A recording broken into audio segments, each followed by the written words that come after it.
Muy bien, continuamos con la segunda parte, colegas, y fíjense que Rogov dice que em, para entender entonces la mente de un niño que se forma en un grupo social y queremos entender cómo el grupo social lo puede educar con ese día a día, con ese cotidiano, con esas actividades que hace todos los días un niño pequeño o un cerebro en formación, dice que hay que fijarnos en cómo piensan las personas. ¿Cómo se oye un poco extraño, pero cómo piensan ustedes que piensan? ¿Sí? Es un poco como pensar sobre cómo pensamos. Todos sabemos qué pensamos o damos por sentado que estamos pensando de cierta forma, es decir, creando un diálogo adentro de nosotros y con ese diálogo interno podemos elaborar comentarios, ideas, etcétera, ¿no? Pensar, pues, generar ideas. Entonces dice Rogov que hay ciertas características del pensamiento que debemos de revisar y comprender cómo la escolarización no formal o la escuela de todos los días de la sociedad puede impactarlo. Dice Rogov, la escolarización formal parece ser de presencia universal en los países y comunidades industriales. Aquí no es que critique a las escuelas, pero sí Rogov dice, fíjese qué curioso, o sea, cómo siempre hemos pensado en que las escuelas deben estar en todas las comunidades, en todas las sociedades, pero la verdad es que la escuela, la formal, la que conocemos como el colegio, la escuela, el centro educativo, pónganle el nombre que quieran, ¿no? Ese colegio, esa escuela, esa primaria, este, que conocemos como la escuela, eh, aparece fundamentalmente en países de índole industrial. Vean que ahí ya empieza Rogov como a hacer un poco como crítica, ¿no? Como diciendo, o sea, chéquenle que todos creemos que la escuela es nuestra salvación, que socialmente la escuela es la que nos va a llevar o nos va a conducir al bienestar, ¿no? Pero dice ella, tengan cuidado, porque la escuela pareciera ser universal, pero en realidad, pues la escuela está más bien como vinculada a ciertos países que han desarrollado industria. Entonces, fíjense que aquí nace una pregunta interesante, ¿no? Si la escuela se desarrolla para crear individuos que puedan incorporarse al medio de producción principal, eh, entonces la escuela será tan buena, por así decirlo. Es decir, ¿cuál es como cuál es la condición real, ¿no? Que busca la escuela formal? Y fíjese lo que dice Rogov aquí, dice, este tipo de escolarización, o sea, la escuela normal, esa escuela que conocemos como el colegio, ¿no? Ese tipo de escolarización se ha trasladado a países menos industriales, pero con limitaciones a su generalización. Fíjense que esta es una aseveración muy interesante, Rogov. Analícenla también ustedes, porque casi nos está advirtiendo que, qué curioso, la escuela se crea en países industriales y cuando la escuela, el modelo de escuela, trata de ir a otros grupos humanos, a otros grupos sociales, a otras comunidades, como que la escuela no es tan extendida, ¿no? Simplemente veamos aquí en Baja California, tenemos muchísimas escuelas, desde primarias hasta universidades privadas y públicas, y aún así los individuos o los ciudadanos, pues, no todos transitan, por ejemplo, la educación hacia la universidad. Es decir, eh, Rogov señala que hay países en los cuales sí han dicho como, qué bien, deberíamos de tener escuelas como tienen los super europeos alemanes o los super norteamericanos, ¿no? Porque esas escuelas y ese modelo de escuela o de escolarización deberíamos de traerlo para acá, ¿no? Pero resulta que al momento que un país latino, por ejemplo, trata de implementar una escuela o un colegio desde el punto de vista de que las escuelas parecen estar hoy en día más al servicio de estas fábricas, ¿no? Entonces, dice Rogov, si se fijan, las escuelas no tienen tanto pegol, pues, no son no tienen tanto éxito, pues, en estas otras sociedades que no son tan industriales, como casi todo Latinoamérica o África, por ejemplo, en donde a pesar de que se ha intentado trasladar las escuelas y establecer redes de colegios y demás, aún así existen sus complicaciones para que realmente la escuela se establezca de manera tan generalizada, ¿no? Y fíjense que mm, Rogoff insiste mucho en que si queremos saber sobre el pensamiento, o sea, cómo piensan las personas, y eso nos dé una pista acerca de cómo intelectualmente se desarrollan, ella ha señalado que hay bastante investigación, curiosamente, donde hemos tratado como de estar comparando los que van a la escuela contra los que no van a la escuela. Y dice Rogoff, curiosamente cuando vemos las investigaciones de este tipo, encontramos que, vaya, el resultado de la investigación de comparar personas que fueron a la escuela contra aquellas que no fueron, pues las que no fueron siempre salen bajas, ¿ok? Siempre salen con resultados bajos. Y dice Rogoff, a mí me parece que esa es una especie de comparación tramposa. Fíjese por qué lo dice.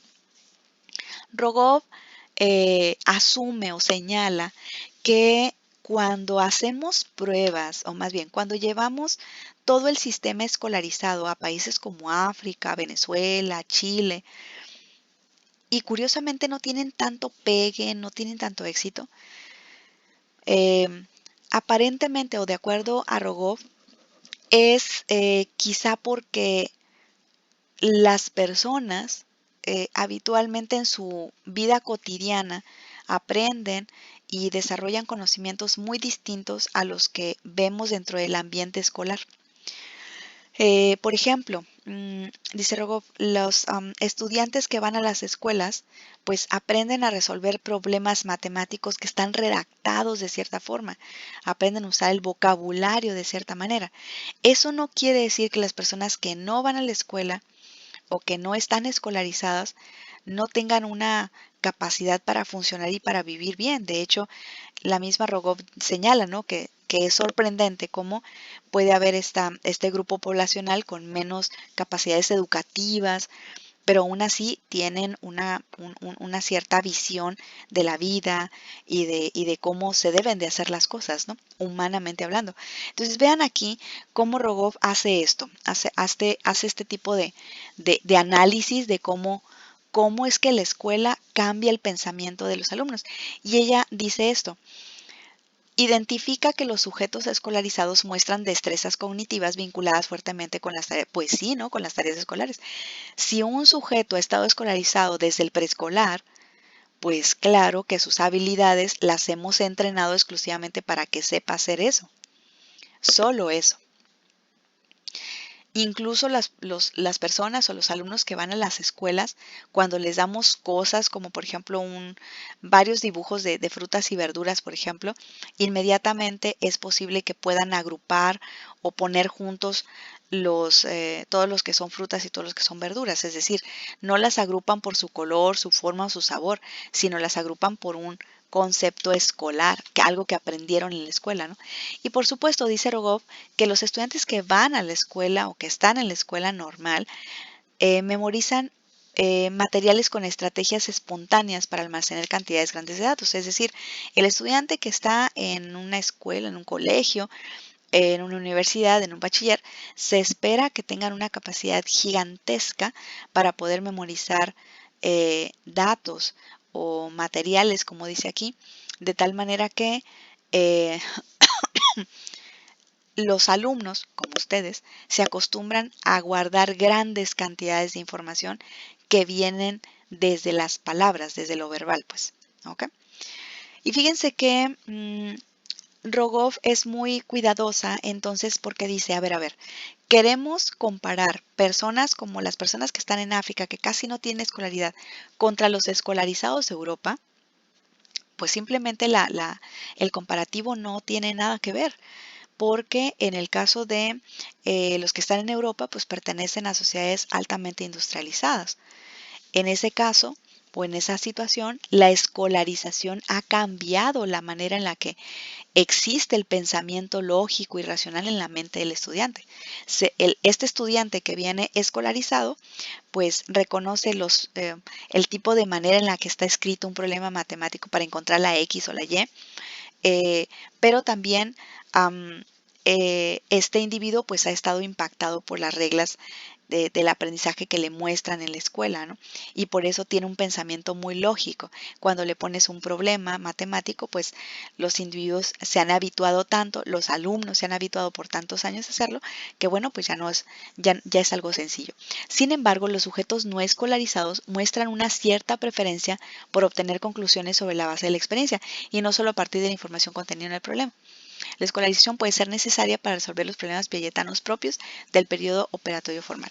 Fíjense que aquí Rogov entonces nos invita, colegas, nuevamente a pensar en que la escolarización es solamente un pequeño apartado de lo educativo y que hay que tener cuidado porque las escuelas surgen como modelos a lo mejor europeos, norteamericanos, buscamos trasladar ese formato de escuela o ese formato de hacer escuela en diferentes lugares del mundo, pero en realidad, pues la escolarización en sí probablemente, em, si bien es algo necesario para los grupos gubernamentales, de cualquier manera hay ciertas destrezas de aprendizaje que se desarrollan pues finalmente de manera natural dentro de la sociedad.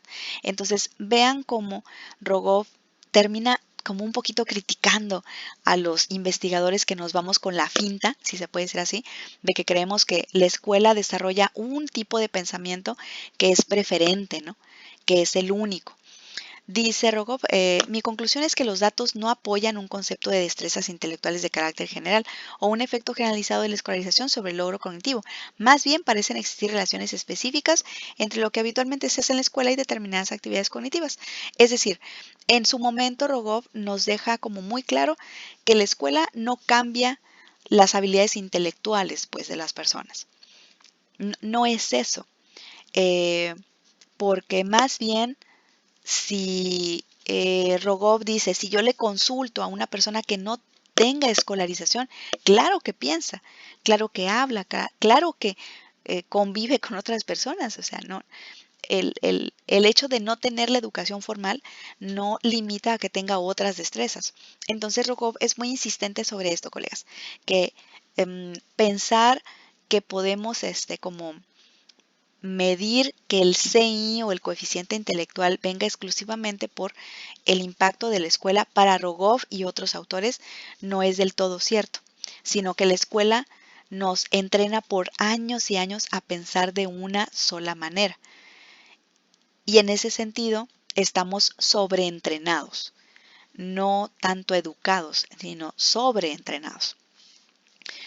Fíjense que acá precisamente dice Rogov, hay que tener cuidado porque a veces pensamos que la escuela está asociada con estas capacidades intelectuales mayores, ¿no? O sea, vas a la escuela y piensas mejor. Pero dice Rogov, quizá esto más bien el problema es que siempre hemos asociado la escuela y las destrezas mentales, o sea, como que la escuela es donde va a crecer el cerebro, ¿no? O vamos a tener más saberes. Pero dice Rogov, quizá esto esté más bien en relación con los test de inteligencia y la escolaridad que le hacemos a los niños. Es decir, em, mm, si yo enseño en la escuela de cierta manera los problemas matemáticos, yo espero que el niño que tenga habilidades matemáticas, pues tiene que plasmarlo en su examen o en esta evaluación.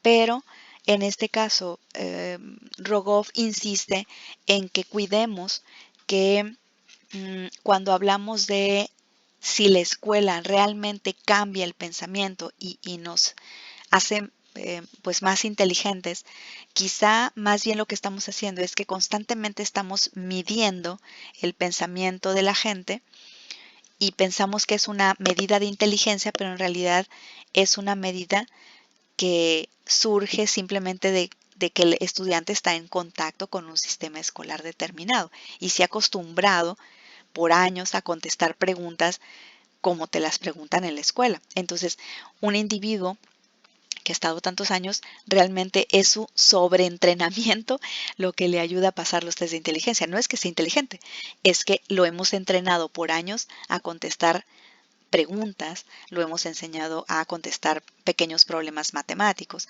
Entonces probablemente no es tan real, ¿no? Lo que estamos viendo. Eh, Dice Rogoff, por tanto, no es accidental que nuestras medidas de la inteligencia se relacionen con la escolaridad. Pues sí, o sea, si enseñamos a los niños por tantos años a cómo es la escuela, entonces nosotros luego pensamos que si le preguntamos cosas al niño y nos contesta cosas como vocabulario o formar un rompecabezas, entonces el niño tiene alto nivel de inteligencia o de intelectualidad. Pero en realidad, dice Rogoff, pues no necesariamente, simplemente al niño se le entrenó, se le sobreentrenó por muchos años a hacer las matemáticas o hacer las divisiones de esa forma. Entonces, dice Rogov junto con Neisser, otro autor del setenta y tantos, dicen, estas relaciones pueden también derivarse de que las destrezas que suelen atribuirse a quienes han diseñado los test de inteligencia, personas relacionadas con el mundo académico, son las elegidas para definirla. Es decir, que todo es como una especie de círculo vicioso, ¿no? O sea, si yo pienso en un niño que está en la escuela y que lo están formando en la escuela, le están enseñando, lo están entrenando para luego presentarle un test, el cual debe de pasar. Pero el test estaría basado en lo que se le ha enseñado. Entonces, eh, en realidad no es una capacidad intelectual, es simplemente que te sobreentrenaron, pues, para contestar las preguntas que tienen un patrón similar a las que te pone un profesor. Rogoff hace experimentos en dos niveles, colegas, para demostrar que las personas, incluso sin tener escolaridad, fíjense que es lo que a ella le interesa, ¿no? Aun cuando no tengan tanta escolaridad, claro que tienen una capacidad de pensamiento y de toma de decisiones increíble. Y ella hace dos experimentos. El primero se llama recuerdos de unidades de información inconexa y el otro se llama resolución de problemas lógicos o silogismos. En el caso del primer nivel de experimentos, él lo que hace es trabajar principalmente listas de sílabas, es decir, casi lo que quiere probar es la memoria, cómo funciona la memoria, ¿no? de los estudiantes. Y sobre todo quiere saber si los escolarizados, o sea, la gente que va a la escuela y los analfabetas que no van a la escuela, si realmente tienen diferencias en su manera de presentar, digamos, el pensamiento o tener ideas. En este caso, fíjense que Rogoff también siguiendo esta mecánica de hacer sus experimentos, hizo este muy bonito, donde está este niño frente a una maqueta y la maqueta representa el espacio donde él vive. Como ustedes ven, perdón, ahí en la foto, aparece una casita, una especie de pino. El asunto aquí es que a este niño se le presenta la maqueta y se le explica que este es el paisaje o es como su casa, ¿no? Él la mira y mira que hay una casa muy parecida a su casa, que es pues de adobe, mira que hay montañas, que hay campos, que hay un lago. Y entonces todo esto le permite al niño como representar en la maqueta su universo, o sea, hacerlo manejable, ¿no? Para él.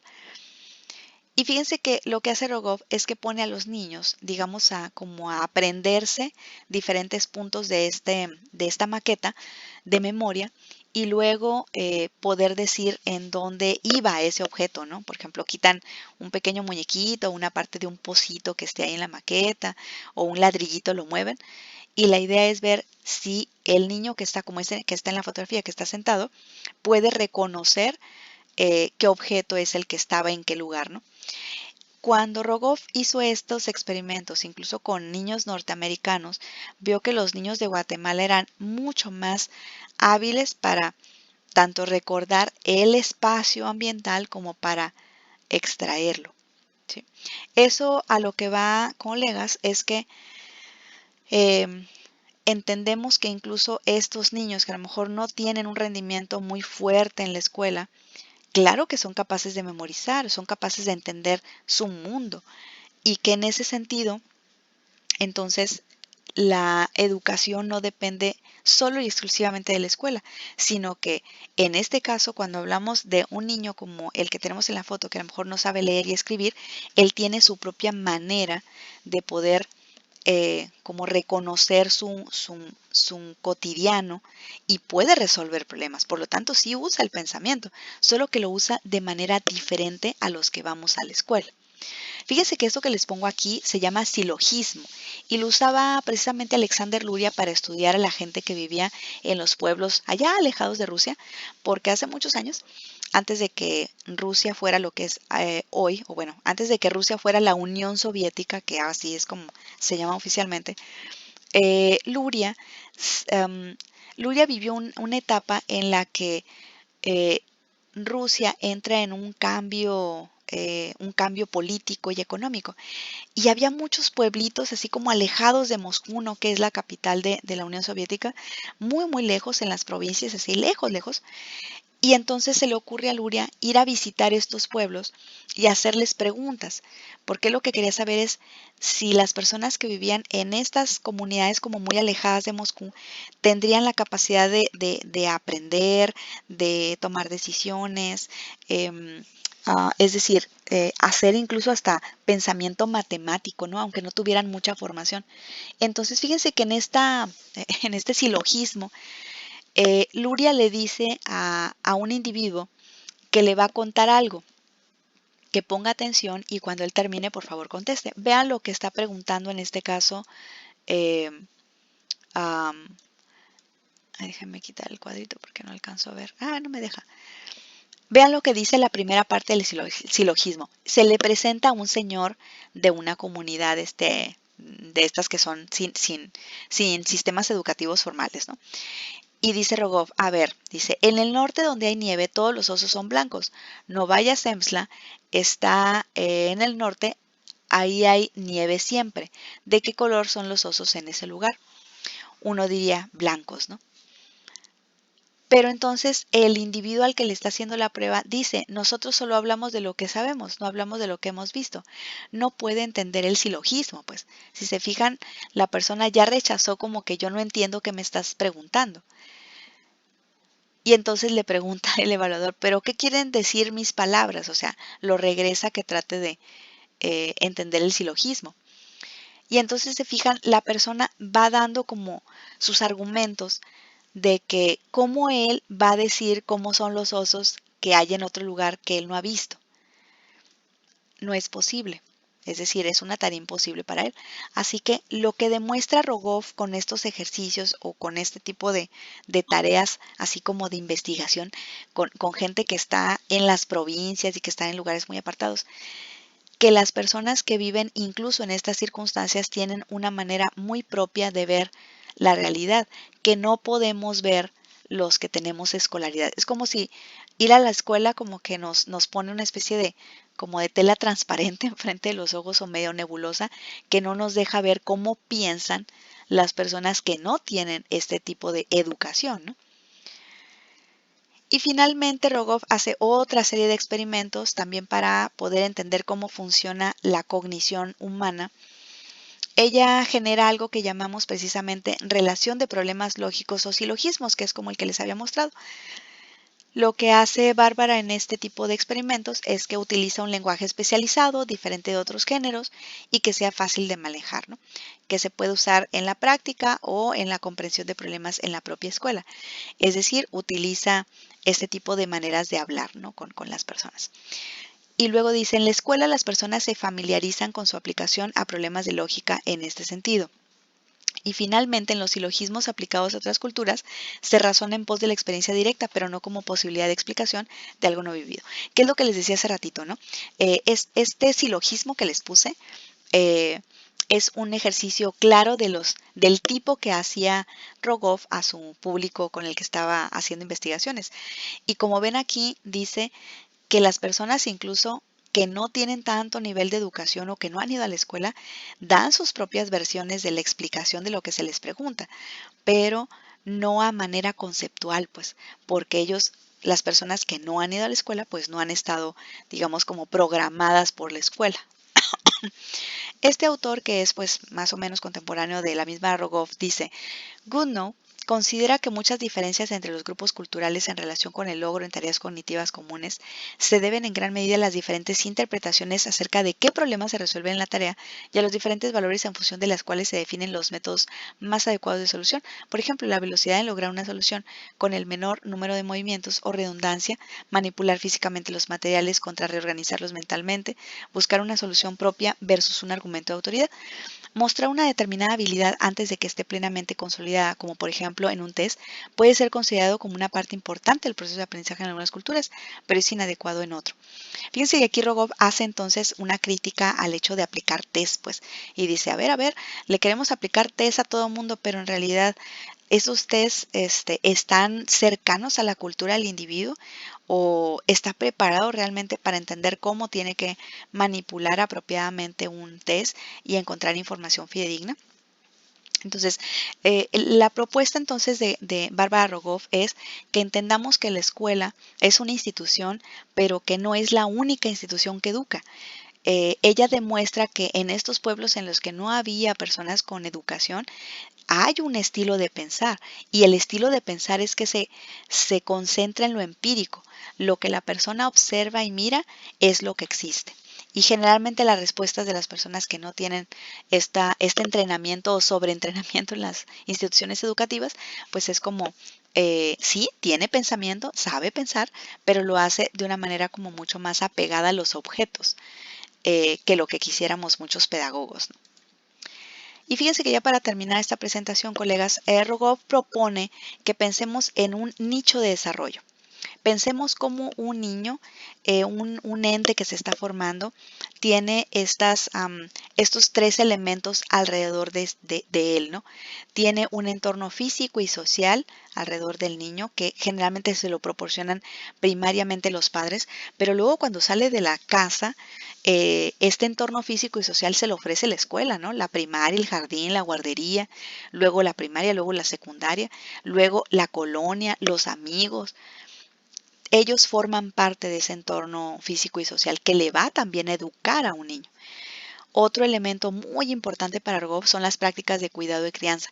Estas también revelan en gran medida cómo esta sociedad cuida a sus nuevos miembros y cómo hay que cuidarlos, ¿no? Por ejemplo, ahora, pues a lo mejor o si vemos en un restaurante a los papás que están ahí a un lado y platicando muy a gusto y el bebé está sentado en la sillita periquera con el celular o la tablet en la mano, quizá muchos simplemente pensemos, bueno, pues ni modo, pues le dio la tablet, ¿no? Es para que se entretenga. Ahora estamos confirmando en el momento que vemos que muchos padres le dan los celulares a los niños mientras estamos comiendo en un restaurante, quiere decir que es una práctica aceptada de crianza y de cuidado. ¿Ok? Que tiene que ver con que los padres acepten que el niño mejor esté entretenido en vez de que esté molestando, ¿no? O interrumpiendo. Y por supuesto, otro elemento más del nicho de desarrollo tiene que ver precisamente con esto, las etnoteorías parentales. ¿Qué es importante para este papá? Que este niño aprenda. Es importante para este papá que el niño sepa barrer, trapear, planchar. Si es así, entonces es una etnoteoría, es algo así como una especie de paradigma que existe en estos padres y le van a ir enseñando al niño poco a poco cómo tiene que cumplir con estas tareas, ¿no? Sociales, que son parte finalmente de su, digamos, como de su formación. Y ya para cerrar, colegas, esto que llamamos el nicho de desarrollo o la propuesta de Rogov, que es para entender mejor cómo se genera la educación espontánea, no formal en la sociedad, dice que las actividades cognitivas tienen lugar en situaciones socialmente estructuradas, incluyendo sistemas de valores acerca de la interpretación que se hace de las relaciones sociales y el modo en que éstas se organizan.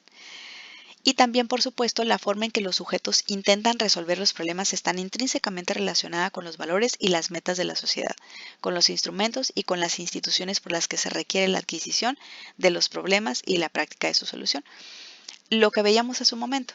Para Rogov, entonces, la actividad mental, cognitiva, el pensamiento con el que se forma cada ciudadano está más vinculado con las prácticas cotidianas, ¿se acuerdan? Con las actividades que debe hacer este individuo en su sociedad. Y por lo tanto, para Rogov, realmente la cognición está formada por lo social, no al revés, ¿no? No es que el cerebro se forme solo, sino que todos los acontecimientos importantes en un cerebro humano se van instalando en relación con esta vida social y esta manera en la que el grupo social organice las experiencias. ¿Ok? Bueno, vamos a dejar hasta aquí la presentación. Ya ustedes ya leyeron la lectura que dejamos, ya escucharon la presentación. Ahora sí, pueden contestar su cuestionario que va a estar abierto en la Blackboard. Nos vemos el siguiente miércoles, colegas.